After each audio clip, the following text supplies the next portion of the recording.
सिद्धेभ्यः ॐ नमः सिद्धेभ्यः ॐ नमः सिद्धेभ्यः ॐ शुद्धात्मने नमः। नमो अरिहन्ताणं नमो सिद्धाणं नमो आयर्याणं नमो वच्छायाणं नमो लोये सौवसाहूणं बन्ध उदय सता सहित कर्मथान करिनर नेमि चंद जयवंत जगी भये केवली स्पर्श। सिद्धांत चक्रवर्ती आचार्य नेमिचंद ने गोमठ सार कर्मकांड ग्रंथ की रचना की है। उसी के आधार से पंडित टोडरमल जी ने इस सम्यक ज्ञान चंद्रिका कर्मकांड भाषा टीका की रचना की है।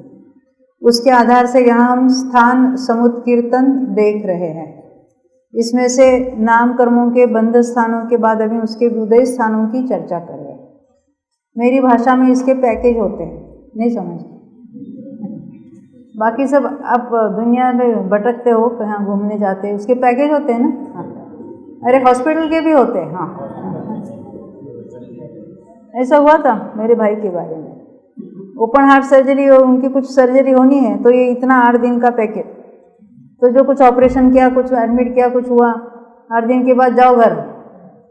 अरे पण बहुत सीरियस हुआ, नहीं ये नहीं हुआ, आपका पैकेज खलास हो गया। एडमिट किया तो निकाल दिया, फिर जमा करो पैसे, फिर एडमिट हो जाओ। ऐसे होटल का भी होता होगा ना, इतने 2 रात और 3 दिन, ऐसा कुछ सुना है। हम कभी जाते नहीं होटल में। वैसा ये नाम कर्म का पैकेज है। बंध का तो होता ही होता है, उदय के भी कहाँ कितना उदय होता है उसके नक्की है। उसकी निश्चित जो प्रकृतियाँ वहाँ पर उदय रूप होती है, वो हम देखेंगे। फिर 572 नंबर का पेज निकालना, हम चार्ट के द्वारा जल्दी समझेंगे। जरा प्रश्न देख लेते हैं। उपशम श्रेणी में चढ़ते समय मरण हो सकता है। 8वें के पहले भाग में जहाँ निद्रा प्रचला की बंदी, वहाँ तक मरण नहीं है, बाद में हो सकता है। हाँ, उतरते समय कहीं पर भी हो सकता है। निगोद शरीर का काल असंख्यात कोड़ा कोड़ी सागर है शरीर का, यानी शरीर बना रहता है, निगोद जीव आते जाते रहते हैं। इसमें आने वाले जो पर्याप्त अपर्याप्त आएगा, तो वह शरीर की स्थिति अपर्याप्तपने असंख्यात कोड़ा कोड़ी सागर गिननी, बिल्कुल गिना। 13वां गुणस्थान में जो तीर्थंकर का वर्ण श्याम है, तो इसकी द्रव्यलेशा कृष्ण कह सकते हैं। श्याम वर्ण में भी वो कॉम्बिनेशन होते हैं। अभी उसके कौन से वर्ण में क्या कॉम्बिनेशन है वो सब आते हैं शास्त्र में बहुत। जीव पद और कर्म पद से क्या आशय है, वो कल हमने देखा था ना, कि जीव के वो अध्याय से वो बताते हैं, और नाम कर्म के बंध की अपेक्षा वो कर्म पद कहने में आते हैं। अभी हम जरा यहाँ उसके उदय की बात कर रहे हैं। ये जो पेज नंबर 572 पर जो टेबल है, नाम कर्म के उदय स्थान, वहाँ नीचे से ऊपर हम गिनेंगे। पहला कॉलम है जो एकेंद्रिय वाला, एकदम लेफ्ट साइड के कॉलम में कौन सा काल है, वो कारमान काल। नीचे से ऊपर देखो, कारमान काल, शरीर मिश्र, शरीर पर्याप्ति, उच्छ्वास पर्याप्ति और भाषा पर्याप्ति। अब एकेंद्रिय जीवों के जो गिनने हैं वो नीचे से ऊपर देखेंगे। वहाँ कारमान में कितने लिखे हैं? 21 प्रकृति। 21 प्रकृति अभी टेबल, ये बोर्ड के टेबल के साथ ये टेबल आपको देखना है। कारमान काल में जो 21 प्रकृतियाँ बताई है, उसमें से ध्रुवोदयी 12 है जो हमने गिनी थी, और 9 अन्य होती है। 9 अन्य होती है, यानी कौन सी है? गति एक है, जाति है। अभी एकेंद्रिय में कौन सी गति होगी? तिर्यंच गति, एकेंद्रिय जाति, स्थावर होगा, बादर भी हो सकता है, सूक्ष्म भी हो सकता है, पर्याप्त भी हो सकते हैं, अपर्याप्त भी हो सकते हैं। वहाँ तो एकेंद्रिय है, तो दुर्भग होगा, अनादेय होगा, यश ऐश हो सकता है पर्याप्त जीवन में, अपर्याप्त में ऐश होगा, अनुपूर्वी भी होगी, तिर्यंच गत्यानुपूर्वी। इस तरह से ऊपर के 12 और ये 9 मिलकर 21 वहाँ लिखे, देखो कारमान में 21 बताई थी ना, अभी उसी पर देखो शरीर मिश्र में 24 बताई, एकेंद्रिय में शरीर मिश्र में 24। ये 24 को कैसे गिनना, 21 में से 1 माइनस करो, कौन सा, आनुपूर्वी को, और 4 मिला दो, तो 4 में क्या क्या मिलाएंगे, स्थावर में शरीर। अब एकेंद्रिय में कौन सा शरीर ऐड करना, औदारिक शरीर, संस्थान कुंडक संस्थान, प्रत्येक भी हो सकता है, साधारण, ये निगोद के लिए साधारण लेना, बाकी पृथ्वी का एक, जल का एक, अन्य जो होते हैं उसके लिए प्रत्येक लेना, उपघात तो सबके लिए होगा। तो यहाँ 24 लिखा ना, शरीर मिश्र काल में उसके 24 का उदय है। फिर शरीर पर्याप्ति काल में देखो, वही जीव जो पेज नंबर 572 नीचे से ऊपर देखे रहे, तो शरीर पर्याप्ति में 25 या 26 दो ऑप्शन दिए, तो शरीर पर्याप्ति में यहाँ आया वो, तो क्या होगा, परघात का उदय चालू होगा, एकेंद्रियों में विहार गति नहीं होती, तो उसका यहाँ 24 का था वो 25 हो जाएगा, परंतु जिस एकेंद्रिय को आतप या उद्योत है उसको यहाँ पर ही कितने का हो जाएगा, 26 हो जाएगा। यहाँ तक समझ में, 24 से 25 या 24 से 26।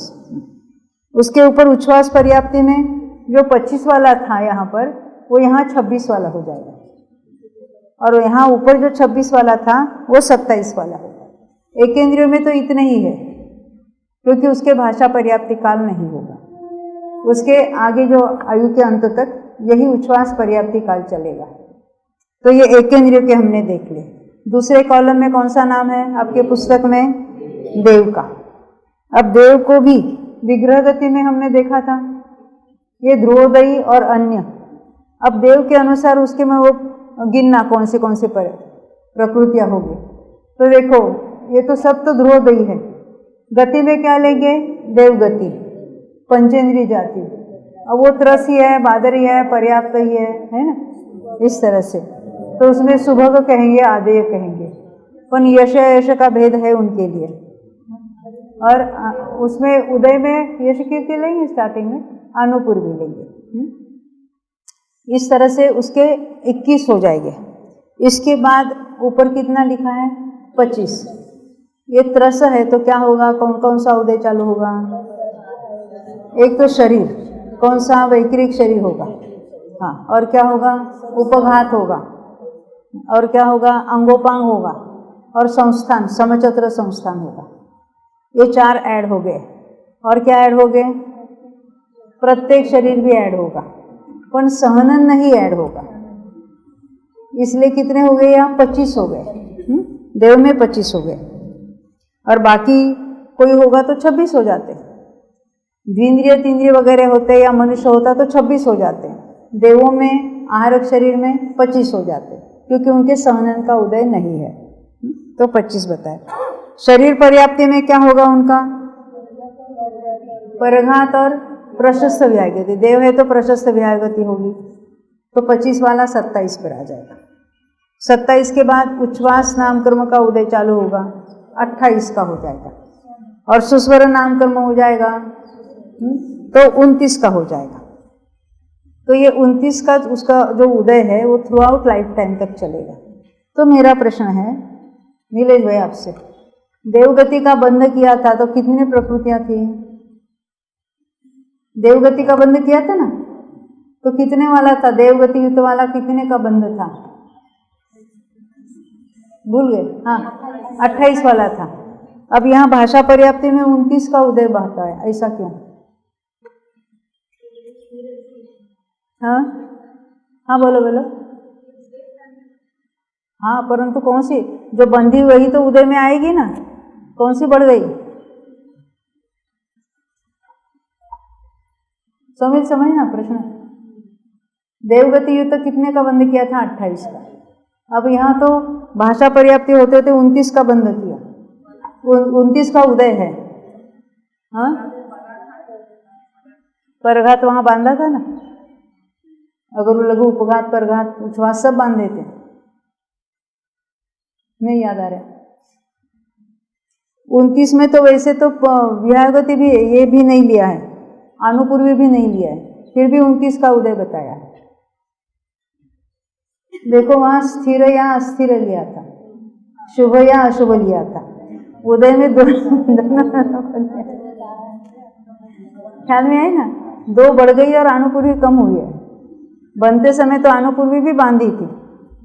देवगति युक्त वाला 28 का बंध किया था, परंतु यह स्थिर बनती है तो अस्थिर नहीं, अस्थिर तो स्थिर नहीं, और शुभ बनती है तो अशुभ नहीं, अशुभ है तो शुभ नहीं, परंतु ये ध्रुवोदयी प्रकृतियां हैं, इसलिए बंध में और इसमें जरा अंतर पड़ गया।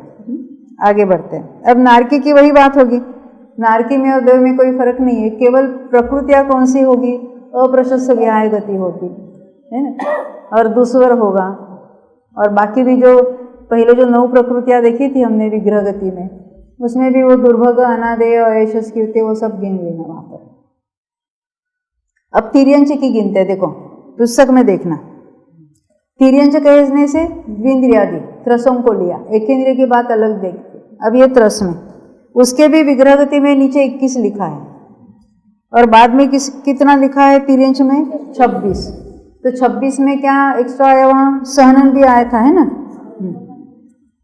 प्रत्येक शरीर भी आया था, सहनन भी आया था, उदारिक शरीर भी आया था, अंगोपांग भी आया था, तो वहाँ एक अनुपूर्वी कम की थी और 6 मिलाए थे, तो यहाँ 26 का हुआ।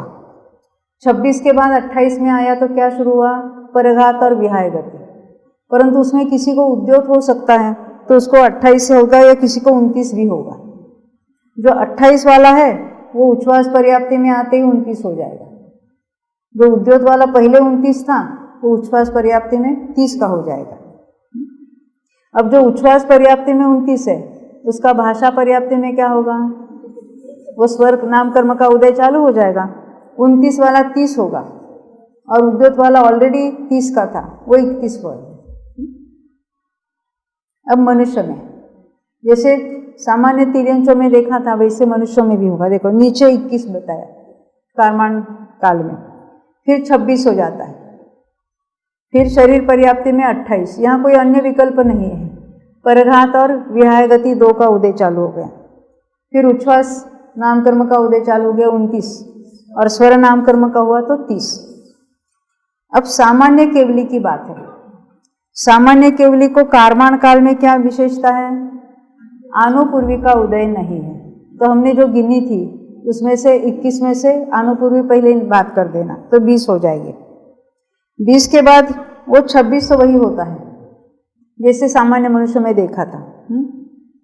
फिर 28, ये कब होगा, देखो सामान्य केवली ने केवल ज्ञान हुआ तब जीव का कौन सा काल चल रहा था, नाम कर्म का, भाषा पर्याप्ति, जब उसने समुद्घात किया तब जाके ये फिर ये काल बने उनके, ख्याल में आती है ना बात, क्योंकि जब वो समुद्घात प्रतर लोकपुराण में कार्माण काल था, फिर बाद में वो शरीर मिश्र हुआ कपाट में, फिर शरीर पर्याप्ति हुई दंड में, और फिर बाकी पर्याप्ति भी मूल शरीर में आने पर पूरी हुई, तो 20 से 26 हुआ, 26 से 28, 28 से 29, और 29 से 30। इसी के साथ तीर्थंकर को हम कंपैरिजन करेंगे तो उसमें तीर्थंकर प्रकृति एक एक बढ़ा देना, तो सामान्य केवली को नीचे कार्माण में 20 बताए, यहाँ इनको 21 बताएंगे, जहाँ 26 बताए यहाँ 27 बताएंगे। हर जगह तीर्थंकर प्रकृति का उदय तो सर्व जगह उनको, इसलिए उसमें एक एक प्रकृति एक्स्ट्रा बताई गई। समझ में आई बात, ये टेबल से हमें समझने में थोड़ा आसान हो जाता है। देखो अब विशेष मनुष्य का अर्थ क्या होता है, हमने आहार, तो उसमें कार्माण काल है क्या नहीं है, आप इंदौर वाले पंडित जी क्या कहते हैं, कार्माण काल है क्या उसके नहीं है, हाँ, इसलिए वहाँ 0 लिखा। अब डायरेक्ट शरीर मिश्र काल होगा, उसमें सहनन नहीं होता आहारक शरीर में, तो वहाँ 25 बताया, 25 का शरीर पर्याप्ति में परघात और प्रशस्त विहाय गति, 25 का 27 हुआ, 27 से उच्छ्वास पर्याप्ति में 28 हुआ, 28 से 29 हुआ, यानी जैसे देव में देखा था वैसे उनकी भी उतनी ही प्रकृतियाँ हो जाती हैं। इस तरह से हमने अलग अलग जगह अलग अलग उसके बातें देखी थी।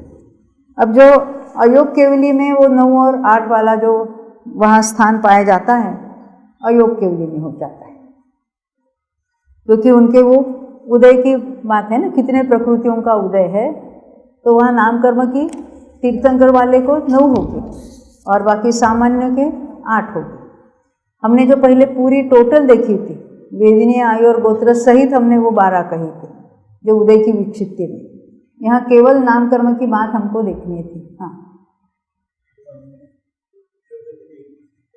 देवगति में 21 देखे थे। हाँ,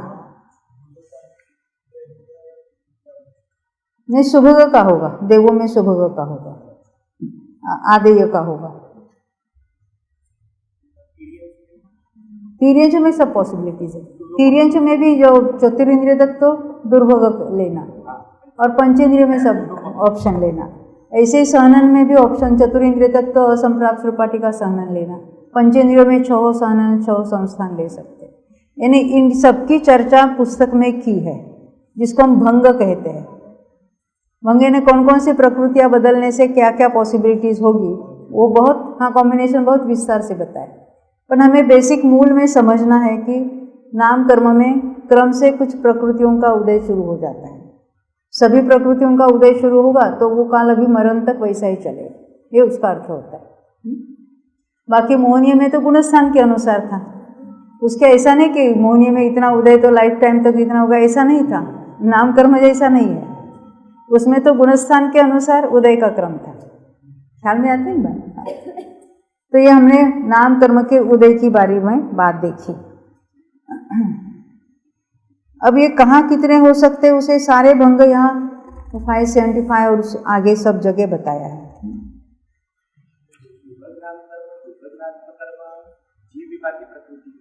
हाँ, इसीलिए उसको लिया ना, जीव विपाकी हो या पुद्गल विपाकी। हाँ,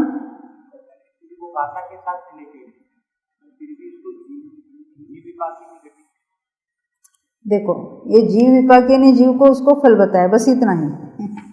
यानी जीव के परिणामों में उसका निमित्त बनता है ना, इसलिए। देखो, फिर मिथ्यात्व में कौन कौन से उदय हो सकते हैं, इस तरह से बातें उन्होंने उठाई है। निकालो नंबर 582।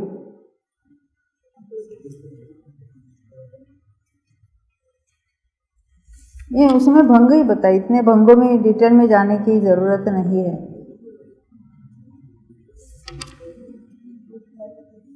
या हम ऐसा भी सोचते हैं ना, ये 21 वाला जो कारमण का जो 21 वाला स्थान है, वहाँ कौन कौन से गुणस्थान हो सकते हैं, ऐसा हम सोचते थे। वहाँ जो बताए ना वो तो भंग बताए, हमने भंगों में नहीं जाना है, हमको स्थानों को ही देना है। मेरा प्रश्न फिर सुनना, 21 का स्थान कहाँ है? कारमण काल में। तो वहाँ गुणस्थान कौन कौन से हो सकते हैं? पहला, दूसरा, चौथा, 13वां तीर्थंकर सहित वो समुद्घात वाला। ये टेबल सामने रखो ना, आप इमेजिन कर सकते हैं। 21 वाला तीर्थंकर केवली को भी बताया था, है ना, देवों के नारकियों के सबके बताया था। तो नारकी में जो 21 का स्थान है, अभी यहाँ पुरुषों में से प्रश्न, नारकी में जो 21 का स्थान है, वहाँ गुणस्थान कौन से हो गए? हाँ, पहला, दूसरा नहीं होगा, क्योंकि साधन के साथ कोई नरक में नहीं जाता है। तो कारमण काल में उसके तो पहला होगा, या पहले नरक में जो सम्यक्त्व के साथ जाने वाले को चौथा होगा। ख्याल में आई ना बात? हाँ। अभी शरीर मिश्र में भी जो 24 का होगा, एकेंद्रिय में अभी शरीर मिश्र अवस्था में गुणस्थान कौन सा होगा? पहला ही होगा ना। एकेंद्रिय में जन्मने वाले कौन है? पहला ही होगा। अब 25 वाला जो है, देव है, नारकी है, तो देव में तो पहला, दूसरा, चौथा कह सकते हैं, है ना। इस तरह से हमको सोचना है कहाँ कौन से गुणस्थान हो सकते हैं। अब आगे बढ़ते हैं। अभी ये तो उदय स्थान और उसके बहुत सारे भंग वगैरह आप पढ़ना, इसमें बहुत इंटरेस्टिंग बातें हैं। अभी हमको थोड़े सत्व स्थानों को देखना है। सत्व स्थानों का अर्थ क्या होता है? सत्ता में कितने पड़े हैं? एक बार बंधने के बाद सत्व कब तक बना रहता है?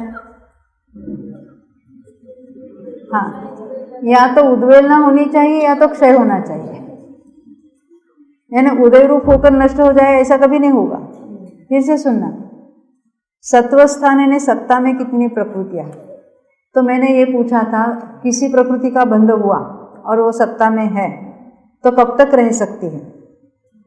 या तो उद्वेलना होकर नष्ट होवे या क्षय होवे, तभी उसका नाश हो सकता है। तो वो अभी हम देखते हैं यहाँ पर पेज नंबर 586 निकालना। सत्व स्थान यानी कितने कितने एट ए टाइम किसी जीव को कितना सत्व हो सकता है, किसी जीव को कितना हो सकता है, यानी जितने किसने कितने बांधे होंगे या उद्वेलना की होगी या क्षय किया होगा उसकी अपेक्षा इसको कहेंगे सत्व के स्थान। जैसे हमने बंध के स्थान देखे थे 23 का 25 का वगैरह वगैरह। अभी अभी उदय के स्थान देखे 5 कालों में कहाँ किसको क्या उदय होता है। अब हम क्या देखने जा रहे हैं? सत्व के स्थान। अब यहाँ देखते पेज नंबर 586 निकालना।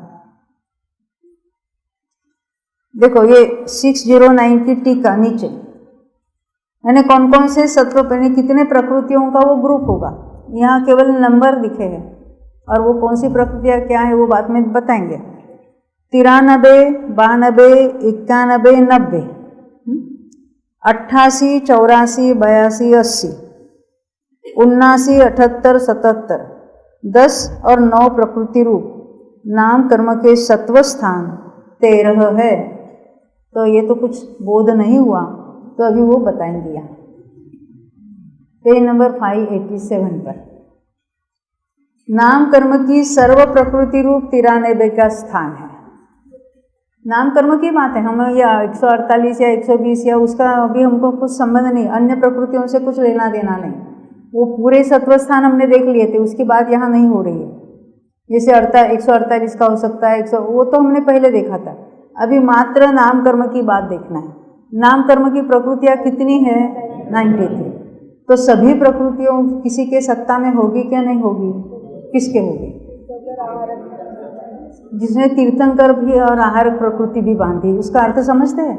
जिसने तीर्थंकर और आहारक प्रकृति बांधी है उसके सत्ता में एकेंद्रिय, द्विंद्रिय, तीन्द्रिय, चतुर्न्द्रिय, सूक्ष्म, साधारण, अपर्याप्त सब पढ़े कि नहीं पढ़े?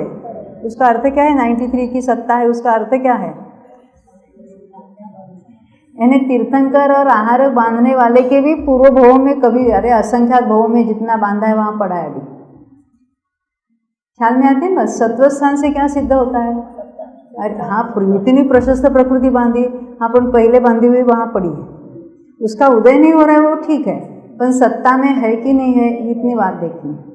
तो 93 की सत्ता का अर्थ क्या है? देखो 93 का कभी बंध नहीं होगा, 93 का कभी उदय नहीं होगा। बंध उदय तो अभी हमने देखे एट ए टाइम कितने हो सकते हैं उसकी हमने चर्चा की। मैक्सिमम अभी हमने देखा है किसी को 30 का 31 का वगैरह उदय हो सकता है, परंतु सत्ता में कितनी है? तो 93 एट ए टाइम तो बंदी नहीं है, पर कभी ना कभी बंदी हुई सत्ता में पड़ी है, तो ये 93 वाला होगा। दूसरा कौन सा है? सर्व प्रकृतियों में से तीर्थंकर प्रकृति घटाने पर 92 का स्थान है।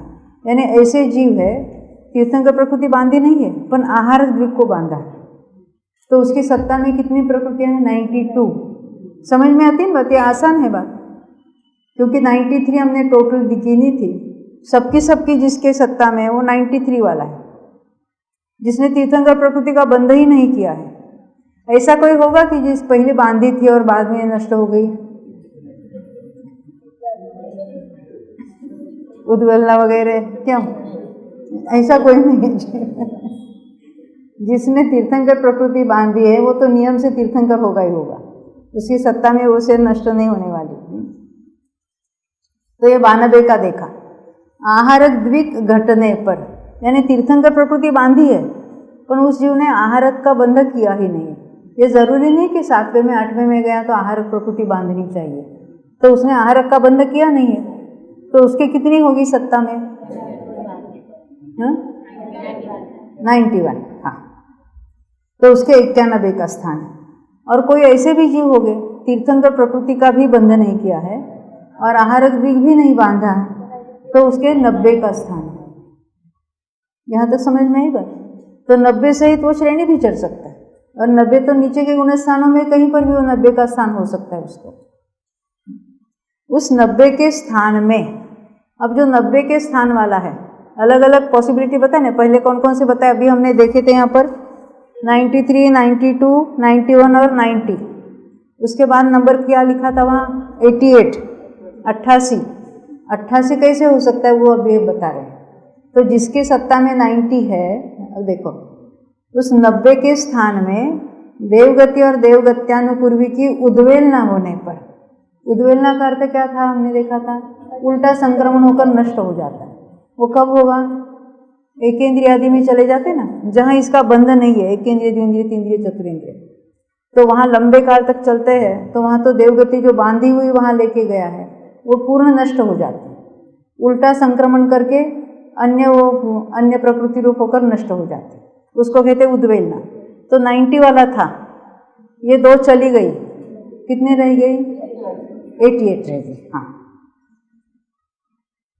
इसमें से अब 88 तो गई, अब इसमें से नरक गति, नरगत्यानुपूर्वी, वैक्रिक, अवैक्रिक अनुपम 4 और गई।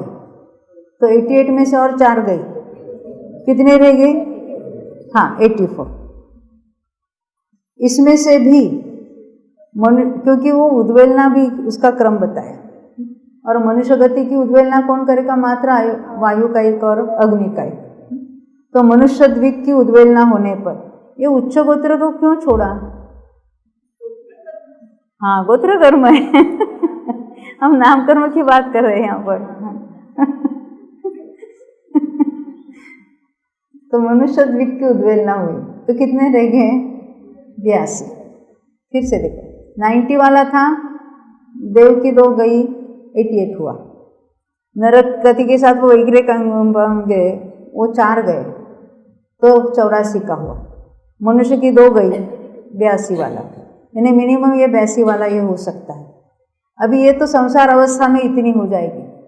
तो ये हमने जो 88 देखी, 84 देखी, 82 देखी, ये उद्वेलना की अपेक्षा देखी। अब अदरवाइज क्या हो सकता है? क्षपणा की अपेक्षा देखना है अभी हमको। जब क्षपक शनि चढ़ता है तो कितने ही नामकर्मों का भी क्षय हो जाता है, उसकी अपेक्षा से अभी हम बात करेंगे। वो एकेंद्रिय आदि जीव, चतुरेंद्रिय तक के जीव लंबे काल तक उसमें पर्याय में रहे हैं। अग्नि का एक और वायु का एक, वही 2 करते, अन्य कोई नहीं। अन्य पर्याय वाले तो बांधते हैं उसको, और ये तो सत्ता जिसके साथ में है उसका और नष्ट कर देते हैं। अब देखो, पुनश्च निरय तिरक्षद वियलम इत्यादि गाथोक्त, यानी नरक गति द्वीप, तिरंज गति द्वीप वगैरह वगैरह हमने जो 16 देखी थी ना स्त्यान वृद्धि त्रिक के साथ, वो स्त्यान वृद्धि त्रिक तो दर्शनावरण की है, बाकी 13 तो नाम कर्म की थी। इनका क्षय कहाँ देखा था, याद है ना?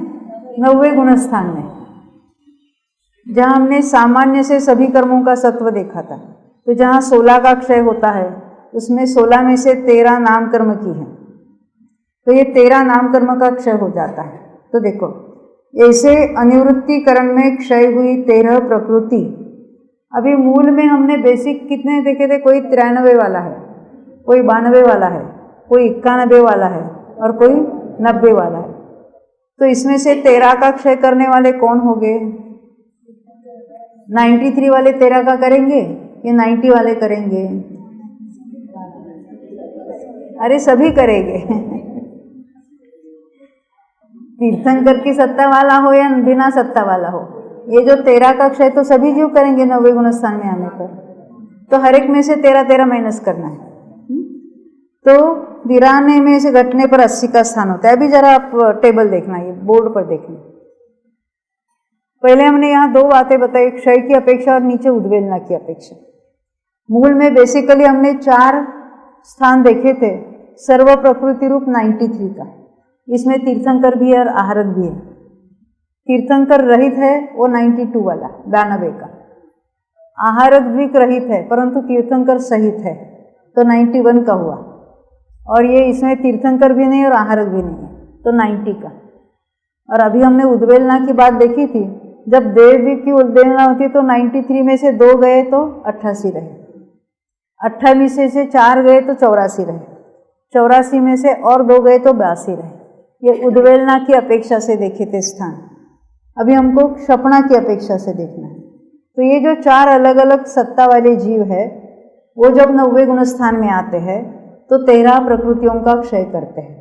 तो हर एक में से अपने में से 13 का माइनस करना है। 93 में से 13 गई तो 80 रहेगी। आसान है ना, अभी सिंपल गणित है। 92 में से 13 जाएंगे तो 79 रहेगी। 91 में से जाएंगे तो 78 रहेगी और 90 में से जाएंगे तो 77 रहेगी। यानी 90 गुण स्थान में जब 13 प्रकृतियों का क्षय होता है तो तीर्थंकर और आहारक की अपेक्षा से अलग अलग कौन कौन से है? 80 वाला है, 79 वाला है, 78 वाला है और 77 वाला है। अब ये इतनी सत्ता कहाँ तक बनी रहेगी? हाँ, 13वें तक। 13वें में क्या होगा? 13वें में क्या होगा? हाँ, क्या कह रहे? कुछ भी नहीं होगा तो क्या होगा? सत्ता बनी रहेगी। तो कब तक बनी रहेगी?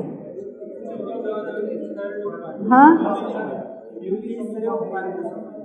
अयोग केवली के उपांत समय तक। उपांत समय में वहाँ उदय रूप छोड़कर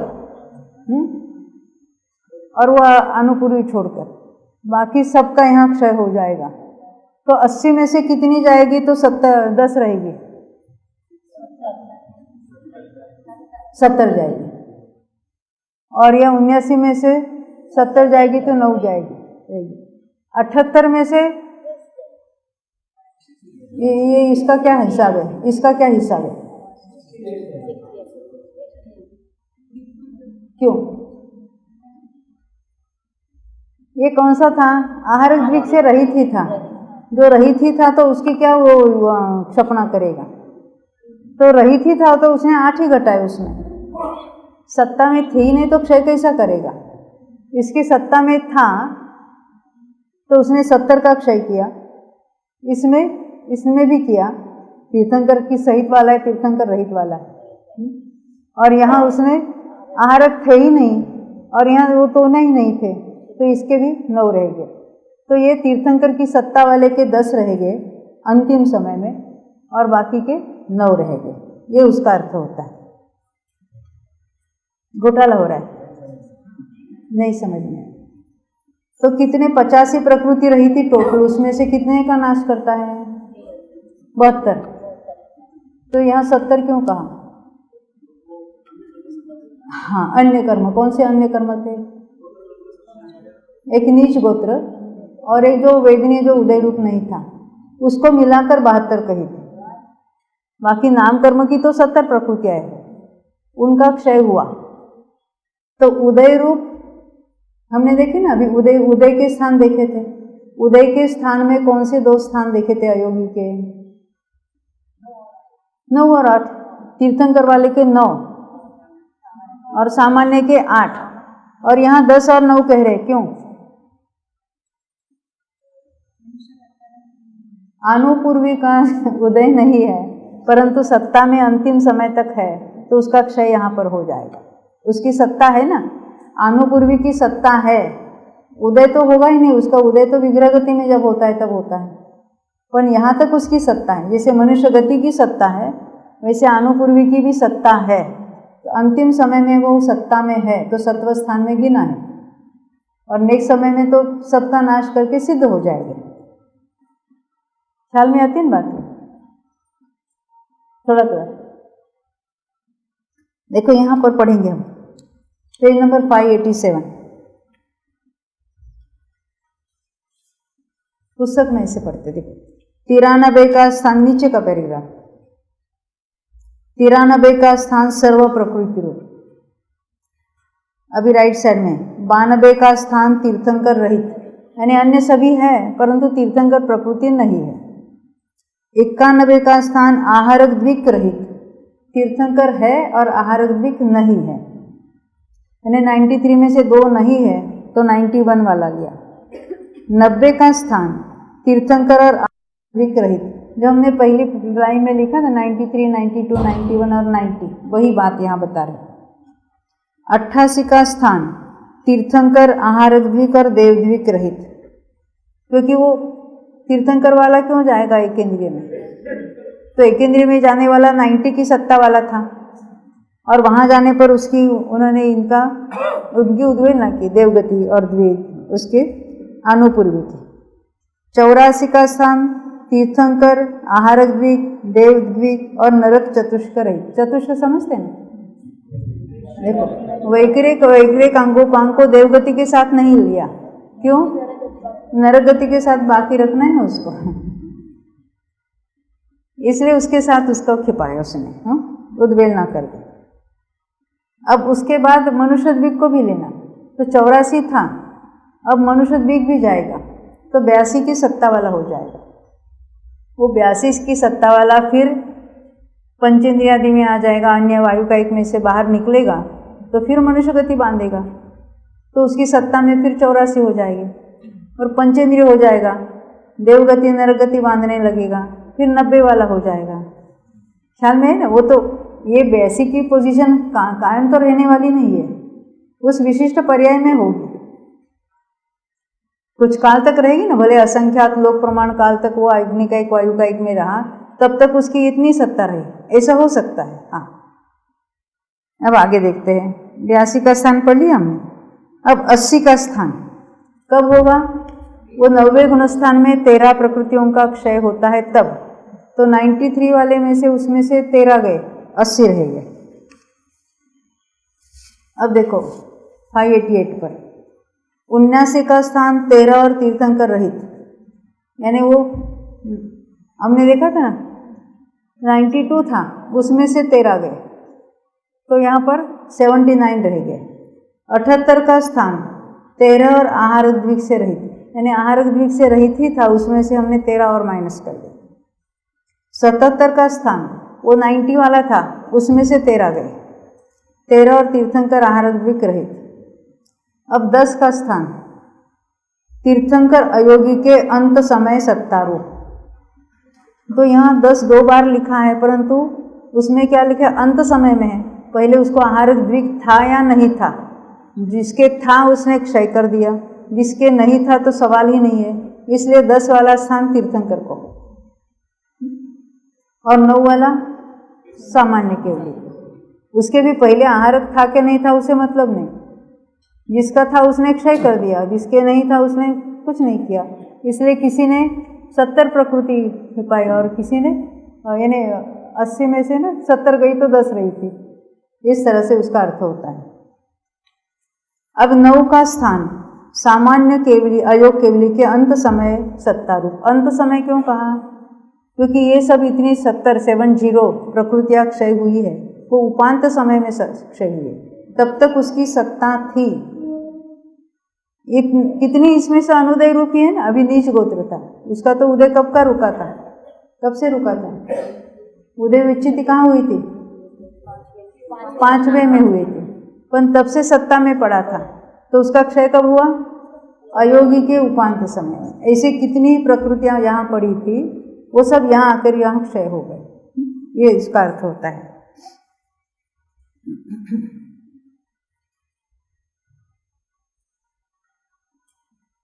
बाकी उद्वेलना किसकी कहाँ होती है वो सब बताए थे यहाँ पर उन्होंने।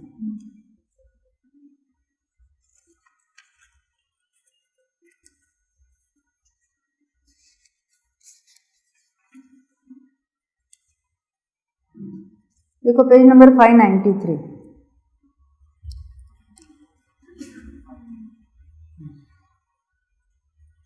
इसमें 592 में नीचे का पैराग्राफ देखना। देखो ये 93 का सत्वस्थान किसके किसके हो सकता है? 93 ने उसने तीर्थंकर प्रकृति बांधी है, आहारक द्वीप भी बांधा है, बांधने वाले को तो सत्व होगा ही होगा, और बांध कर कहीं मरकर जाता है उसको सत्व होगा कि नहीं होगा उसकी बात है। देखो 93 का सत्वस्थान देव असंयत समय दृष्टि में और मनुष्य असंयतादि यानी चौथे के ऊपर, कब तक? जब तक 13 प्रकृति का नाश नहीं करता है, पाया जाता है।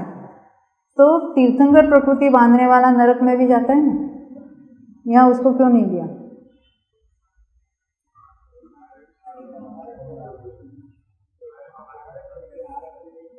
देखो देखो जो क्षाई के लेकर नरक में गया है ना, उसने पहले नरकायु बांधी थी, नरकायु बांधने के बाद समय दृष्टि हुआ है, और क्षायिक सम्यक और तीर्थंकर प्रकृति बांधकर वो नरक में गया, तो उसको आहारक बांधने का चांस मिला क्या? क्योंकि उसको 5वां गुणस्थान भी नहीं होने वाला था, क्योंकि नरकायु थी सत्ता में, तो उसको मुनि हुआ और आहारक बांधे सवाल ही नहीं है, इसलिए नारकी में नहीं लिया, देव में लिया। फिर से जिसने तीर्थंकर प्रकृति भी बांधी और संयमी होकर उसने आहारक और भी बंद किया, उसकी सत्ता देव में गए जाने पर वहाँ रहेगी कि नहीं रहेगी? तो उसके देव में भी, चौथे गुणस्थान में भी इन 93 की सत्ता है, ये उसका अर्थ होता है। और फिर वापस मनुष्य होगा, उसकी तो सत्ता है, या नया भी बंद करेगा फिर। और मनुष्यों में कहाँ होगी? चौथे से लेकर ऊपर सर्वत्र, क्योंकि मनुष्य में चौथे से लेकर ऊपर सर्वत्र। अभी 92 का स्थान, 92 का कौन सा देखा था?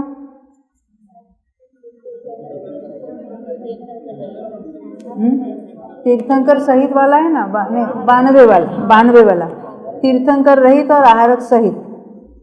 नहीं समझे? आहारक भी है, तीर्थंकर नहीं है। सासादन रहित चारों गतियों के जीव में पाया जाता है, क्योंकि हमने देखा आहारक की सत्ता वाला दूसरे गुणस्थान में नहीं आता। पर मिथ्यात्व में जा सकता है कि नहीं जा सकता? जा सकता है, उसकी उद्वेलना भी हो सकती है, तो जा सकता है। और मिथ्यात्व में जाने पर चारों गति के रास्ते खुले हैं उसके लिए। तो कहते चारों गति के जीवों में पाया जाता है, यानी मिथ्या दृष्टि के भी होगा, क्योंकि जब तक वो उद्वेलना नहीं करता तो सत्ता में आहारक भी पड़ी है। समय दृष्टि में भी हो सकता है, क्योंकि मिथ्यात्व में जाने पर अबद्धायु है, उसने आहारक दिक का बंद किया, फिर मिथ्यात्व में गया और फिर नरक में गया, तो मिथ्यात्व अवस्था में आहारक लेके गया, ऐसा हो सकता है उसको। 91 का स्थान देव समय दृष्टि में, 91 वाला कौन सा लिया था?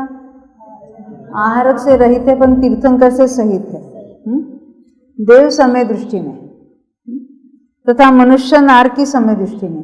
अभी आहारक का सवाल नहीं था, केवल तीर्थंकर है, तो नारकी को भी लिया, नारकी समय दृष्टि लिया। तीर्थंकर सहित वाला है, अभी श्रेणिक राजा की सत्ता में कितनी होगी? आहारक होगा कि नहीं होगा? तो उसका 92 का 91 का होगा ना वो स्थान। हाँ, तो देव समय दृष्टि, मनुष्य नारकी समय दृष्टि में और मिथ्या दृष्टि में पाया जाता है। मिथ्या दृष्टि में कैसे होगा? ये नरक के सन्मुख वाला जो है मनुष्य में, वो मिथ्यात्व अवस्था में जाकर वहाँ उत्पन्न होता है, यानी वो मनुष्य के अंत समय में वो मिथ्या दृष्टि मनुष्य है, और नारकी में उत्पन्न होने के समय में मिथ्या दृष्टि नारकी है। तो शरीर पर्याप्ति पूरी होते ही समय दृष्टि हो जाएगा और बांधने लगेगा, पर सत्ता तो ठीक है नहीं वहाँ पर। ये अर्थ उसका है। अब 593 पेज पर आना। 90 का स्थान, 90 में क्या लिया था? तीर्थंकर भी नहीं है और आहारक भी नहीं है। अनिवृत्तिकरण में 13 प्रकृतियों का क्षय होता है, उसके नीचे सर्वत्र चारों गतियों के जीवों में पाया जाता है। इसका अर्थ समझते हैं? यानी तीर्थंकर और आहारक को छोड़कर मिथ्यात्व में बंधे योग्य सभी प्रकृतियों की सत्ता ली, तो देवों में भी वो सब एकेंद्रिय वगैरह वो बांधते नहीं है, परंतु उसकी सत्ता है कि नहीं वहाँ पर? सूक्ष्म की भी, साधारण की भी, सबकी सत्ता पड़ी। नारकी में भी, मनुष्य में भी, सब में। हाँ, अभी हम यहाँ बैठे हैं तो कितनी सत्ता होगी? 90 की।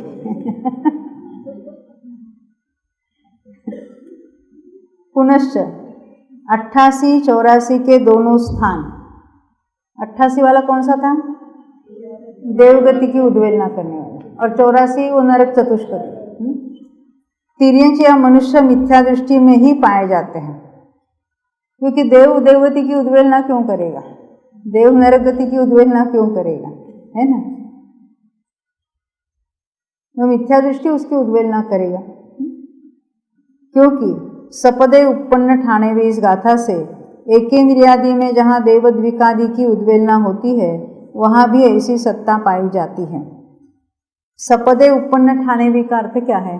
उसकी उद्वेलना की तो एकेंद्रियों ने, वो उसका स्वस्थान हुआ, और उत्पन्न होने का स्थान यानी उद्वेलना करके वो मनुष्य में आया है, उद्वेलना करके वो तिर्यंचों में, अन्य तिर्यंचों में आया है, पंचेंद्रिय में आया है। पर जब तक वो नया बंधन नहीं करता है तब तक उसको उसकी सत्ता नहीं है। इस अपेक्षा से जिसने उद्वेलना की उसको कहेंगे सपद यानी स्वस्थान में, और उत्पन्न ठाने ने जब उत्पन्न जहाँ हुआ है, क्योंकि उसने उद्वेलना की और पंचेंद्रिय तिर्यंच में उत्पन्न हुआ, तो पंचेंद्रिय तिर्यंच है तो नरक गति को भी बांधेगा, अभी देवगति को भी बांधेगा, मनुष्य गति को भी बांधेगा। जो उसने उद्वेलना की है वो वहाँ फिर से दोबारा बंध होगा, परंतु जब तक बंध नहीं करता है तब तक उसकी उतनी ही सत्ता बनी रहेगी। वह जीव मरकर तिर्यंचा मनुष्य में जहाँ उत्पन्न हो वहाँ भी ऐसी सत्ता पाई जाती है। पुनश्च 82 का स्थान मिथ्या दृष्टि तिर्यंच में ही पाया जाता है, क्योंकि मनुष्य उसकी उद्वेलना कर रहा है ना, ऐसे मनुष्य गति की उद्वेलना कर रहा है, अग्नि का एक और वायु का एक जीव है, और वहाँ उसने उद्वेलना की और अन्य तिर्यंचों में उत्पन्न हुआ तो उसके भी पाए जाएगी। इसलिए तिर्यंच को लिया, क्योंकि मनुष्य द्विक की उद्वेलना तेजस कायिक यानी अग्नि कायिक, वायु कायिक के होती है। वहाँ ऐसी सत्ता होकर पश्चात वह मरकर भी तिर्यंच में ही उपजता है। मनुष्य में क्यों नहीं उपजता? क्योंकि वो मनुष्य गति उद्वेलना करता है, बांधेगा नहीं, मनुष्य आयु भी नहीं बांधेगा। तो वायु कायिक अग्नि कायिक मरकर मनुष्य में उत्पन्न होने का कोई भी चांस नहीं है। निगोद वगैरह वो उत्पन्न हो सकते हैं, अग्नि वायु में से कोई मनुष्य में नहीं आ सकता, अन्यत्र नहीं ऐसी उसकी सत्ता है। अभी हमने देखा उसमें से जब 13 प्रकृतियां चली जाती है तो 88, 79, 78, 77 के 4 स्थान होते हैं, वही नीचे लिखा है। और 10 और 9 का कहाँ होता है सत्व? अंतिम समय में, क्योंकि उपांत समय में भले उदय नहीं था पर बहुत सारी प्रकृतियों का क्षय कर दिया उन्होंने। इस तरह से उन्होंने ये सब बातें बताई है। अब इसमें कुछ एक मिनट, कौन कितने बार वो मिथ्यात्व में आता है वगैरह, ये कहाँ से बात थी यहाँ पर?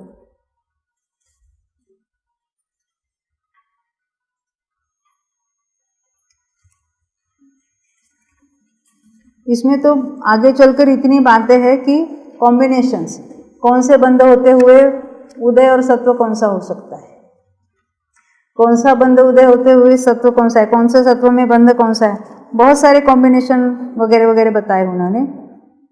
मुझे ये बात बतानी थी, वो गई कहीं पर, यानी कौन से जो कितने बार वो विसर्जना कर सकते हैं, क्या कर सकते, इसमें बातें बहुत सारी थी। चलो जाने दो, कोई बात नहीं। अभी हमें 10-15 मिनट है हमारे पास। आप कहते उद्वेलना की बात समझ में नहीं आई। देखो, उद्वेलना की बात समझ में नहीं आई। देवगति नरक गति की उसका बंध कौन करते हैं? पंचेंद्रिय जीव करते हैं। पंचेंद्रिय में इन प्रकृतियों को बांधा है। अब जो एकेंद्रिय में गया है तो एकेंद्रिय में जाने पर वो तो जीव नरक गति भी नहीं बांधते, देवगति भी नहीं बांधते, वैकिरिक अंकुपांक का बंध नहीं करते हैं, परंतु पंचेंद्रिय में से एकेंद्रिय में गए हैं तो उसकी सत्ता में प्रकृति पड़ी है। तो वो प्रकृति पड़ी है, भले वो एकेंद्रिय या द्विंद्रिय या तीन्द्रिय चतुरिंद्रिय, नया बंध तो करेंगे नहीं। तो उनमें क्या होता है, ये प्रकृतियों का संक्रमण होता है, उल्टा संक्रमण जिसको हम कहेंगे। उद्वेलना नाम इसलिए देते हैं कि उसका भागाहार का विशिष्ट प्रमाण होता है, तो वो उसके परमाणु अन्य गति रूप होकर अन्य प्रकृति रूप पर नष्ट हो जाते, सत्ता में से नष्ट होते, उसको कहेंगे उद्वेलना। तो पहले किसकी उद्वेलना होगी? नामकर्म में से देवगति और उसके अनुपूर्वी की। फिर कितनी की सत्ता रही? अभी 88 की। अब वो नरक गति और उसके वैकिरिक अंगोपांग वगैरह सब नष्ट करेगा, 4। अब कितने रहेगी? 84। बाद में क्योंकि कौन सी की उद्वेलना पहली होती है इसलिए ये ऐसे स्थान बताए। फिर वो अग्नि कायिक और वायु कायिक वाला मनुष्य गति 2, उसकी भी उद्वेलना करेगी, वो नष्ट हो गई सत्ता में से। वो कब हो जाएगी? अभी कब कितनी रहेगी? अभी 82 रहेगी। तो क्या फिर वही सत्ता कायम ऐसे रहेगी? क्या फिर वो बांधेगा? उस पर्याय में से बाहर निकलेगा। 82 की सत्ता सहित निकला, अग्नि का एक, वायु का एक में मान लेते निगोद में गया, या प्रत्येक वनस्पति हुआ, या पंचेंद्रिय तिर्यंच हुआ, उसके भी 82 की ही सत्ता थी, पर अभी वहाँ वो नया मनुष्य गति का बंध कर सकेगा। तो मनुष्य गति का बंध करेगा तो पहले 82 हुई थी, वो क्या होगा? 84 हो जाएगी। जब असंगी या संगी पंचेंद्रिय होगा और नरगति देवगति बांधेगा या मनुष्य होकर बांधेगा, तब उसकी सत्ता फिर आ जाएगी। ये उसका अर्थ होता है, उद्वेलना का अर्थ होता है। और क्षपणा कहाँ होती है? क्षपक श्रेणी में। तो क्षपणा की अपेक्षा और उद्वेलना की अपेक्षा हमने अलग अलग उसके स्थान देखे। हाँ, 591 पेज निकालिए।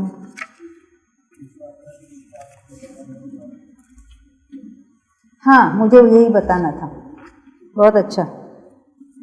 पेज नंबर 591, 618 गाथा है ना, उसमें ऊपर क्या लिखा था? सम्यक्त्व की विराधना कितनी बार होती है? अभी तो एक बार सम्यक्त्व प्राप्त करने के लिए कितने लालायित हो गए। क्या कहते हैं? प्रथमोपशम सम्यक्त्व। प्रथमोपशम कब कहते हैं? मिथ्यात्व में से विशिष्ट कर्मों का उपशम करके जब सम्यक्त्व प्राप्त करते हैं उसको प्रथमोपशम कहते हैं। वो पहली बार हो या अनेक बार हो। वेदक सम्यक्त्व, देश संयत ने 5वां गुणस्थान, अनंतानुबंधी के विसंयोजन का विधान, इन चार को जीव उत्कृष्टपने से, यानी मैक्सिमम अगर करेगा, कब करेगा? जब फिर वापस नीचे के मिथ्यात्व में गुणस्थान आएगा तो फिर दोबारा कर सकता है सम्य दृष्टि होकर। तो उत्कृष्टपने से पल्ले के असंख्यातवे भाग के जितने समय हो की बार छोड़कर ग्रहण करता है। प्रथमोपशम सम्यक्त्व कितनी बार होगा? एक बार छूटा, एक बार प्रथमोपशम होकर छूटा, तो दूसरी बार प्रथमोपशम होने के लिए बीच में पल्ले का असंख्यातवे भाग प्रमाण काल जाता है। वेदक सम्यक्त्व अंतर्मूर्त में प्राप्त करता है, पर प्रथमोपशम से प्रथमोपशम फिर दोबारा होने के लिए बीच में इतना लंबा काल चलता है। फिर भी ऐसा वो असंख्यात बार हो सकता है। पश्चात नियम से सिद्धि पद को ही प्राप्त करता है, बाद में नियम से वो सिद्ध होगा ही होगा। नीचे उत्कृष्टपने से उपशम श्रेणी 4 बार ही चढ़ता है। हमने देखा पहली बार उसने सम्यक तो प्राप्त किया तो अभी उसका कितना काल रह गया? अर्ध पुद्गल परावर्तन। उस काल में उस कितनी बार उपशम श्रेणी चढ़ के उतर सकता है? 4 बार। देखो, जिसने 4 बार उपशम श्रेणी चढ़ के उतरी है, ये असंख्यात बार ये सब किया है। कौन सा? प्रथमोपशम सम्यक्त्व, वेदक सम्यक्त्व, देश संयत अनंतानुबंधी की विसंयोजना, और 4 बार उपशम श्रेणी चढ़ के उतरा है। ऐसे कितने ही जीव, वो सारे निगोद में वगैरह पड़े हैं। 14 जीव समास में सर्वत्र पड़े हैं, क्योंकि वो अर्धपुद्गल परावर्तन अनंत काल क्या होता है उसका अंदाजा नहीं ना हमको। आप कहेंगे हमने भी कभी चढ़ी होगी, हो सकता है, हम कहाँ ना कह रहे हैं। और ऐसे जीवों को बहुतांश तो सम्यक तो होगा फिर दोबारा, क्यों? हाँ, एक भाव में 2 बार उपशम श्रेणी, एक भाव में 2 ही बार हो सकती है, और पूरे वो काल अनंत काल में अर्धपुद्गल में 4 बार, उससे अधिक नहीं। तो क्षपक श्रेणी कितनी बार चढ़ेगा?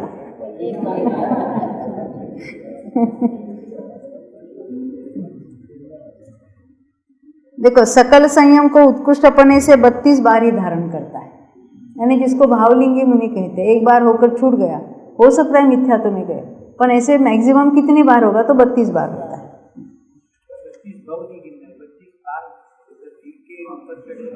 हाँ, 32 बार धारण करता है। एक ही भाव में 2 बार कर तो उसको 32 में गिन लो। चौथे में या 5वें में भी आ जाता है, ये 32 में हम गिन सकते हैं। हाँ, क्योंकि सकल संयम उसी को कहेंगे हम।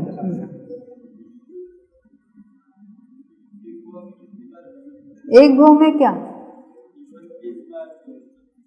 साधारण तो एक भाव में एक बार गिनेंगे हमें, पर वो गिरता है नहीं, नीचे के गुणस्थानों में आ सकते हैं ना। मुनिराज जो बाहर से तो कुछ मुनि अवस्था ने जो द्रव्यलिंग तो छोड़ेंगे नहीं, तो उसमें तो अनेक बार उनका ऊपर नीचे हो सकता है। हाँ, पर मैक्सिमम वो 32 की बात है, उससे ज़्यादा नहीं होगा। अभी अपना तो ये यहाँ तक तो हमने स्थानों की चर्चा की है। हाँ,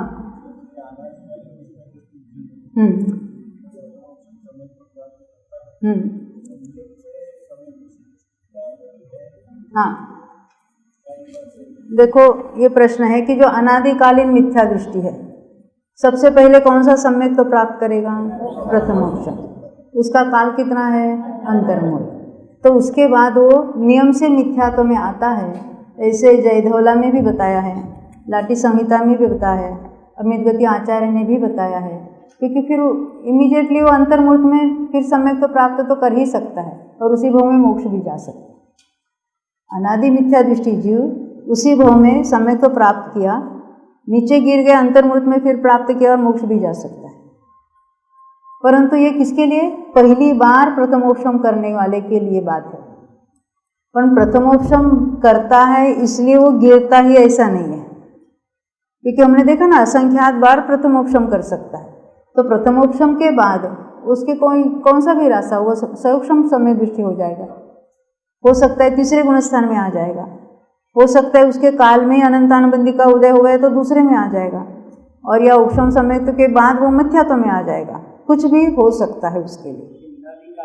पहले वाला आता है ऐसा है, क्योंकि इतने संस्कार है ना, और उसमें कोई ऐसा आश्चर्य की कोई बात नहीं है। हो गया और छूट गया, ऐसा हो सकता है किसी, नियम ऐसा बताया है।